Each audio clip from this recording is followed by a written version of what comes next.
vamos falar sobre a importância de sinalizar o local do acidente de trânsito.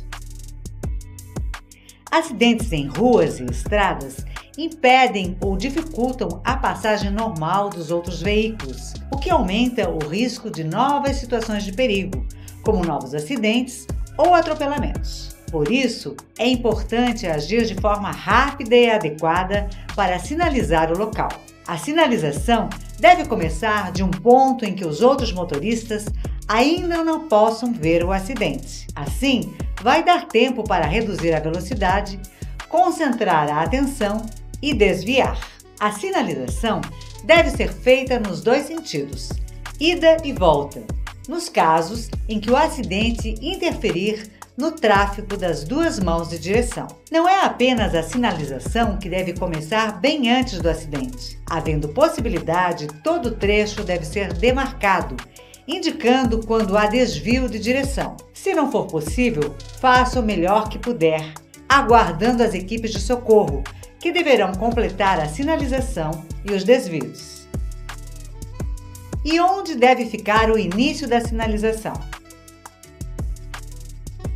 Como você já viu, a sinalização deve ser iniciada para ser visível aos motoristas de outros veículos antes que eles vejam o acidente. Não adianta falar em metros, é melhor falar em passos, que podem ser medidos em qualquer situação. Cada passo bem longo ou largo de um adulto corresponde a aproximadamente 1 metro. As distâncias para o início da sinalização são calculadas com base no espaço necessário para o veículo parar após iniciar a frenagem, mais o tempo de reação do motorista. Assim, quanto maior a velocidade, maior deve ser a distância para iniciar a sinalização. Na prática, a recomendação é seguir a seguinte tabela, onde o número de passos longos corresponde à velocidade máxima permitida no local.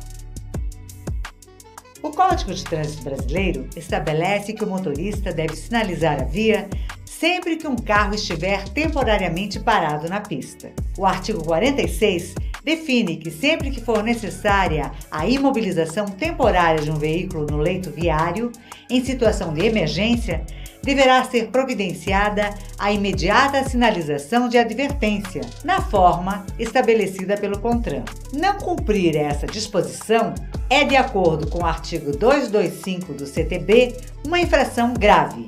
O Código de Trânsito Brasileiro atribui ao Conselho Nacional de Trânsito, CONTRAN, a criação das regras para sinalizar a advertência. Isso está estabelecido na Resolução número 36 de 1998 do CONTRAN. Segundo o texto, em caso de emergência, se o veículo estiver imobilizado no leito viário, o condutor deverá acionar de imediato as luzes de advertência, pisca-alerta, providenciando a colocação do triângulo de sinalização ou equipamento similar à distância mínima de 30 metros da parte traseira do veículo. Ou seja, o motorista deve armar o triângulo, item carregado junto ao estepe, a uma boa distância atrás do veículo parado. O equipamento, feito com material refletor, deve ser instalado perpendicularmente ao eixo da via, em condição de boa visibilidade, de modo que os demais motoristas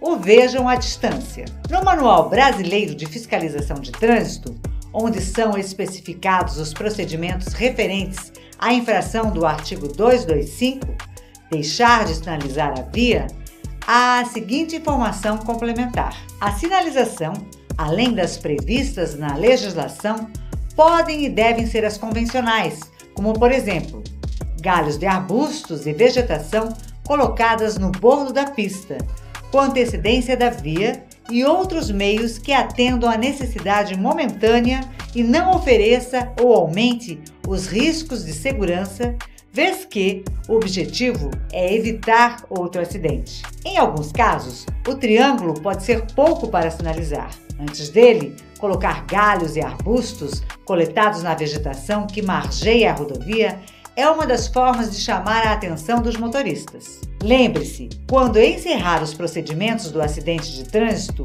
retirar todo e qualquer objeto que tenha sido utilizado para a sinalização temporária da via, pois, de acordo com o artigo 226 do CTB, deixar de fazê-lo é uma infração grave.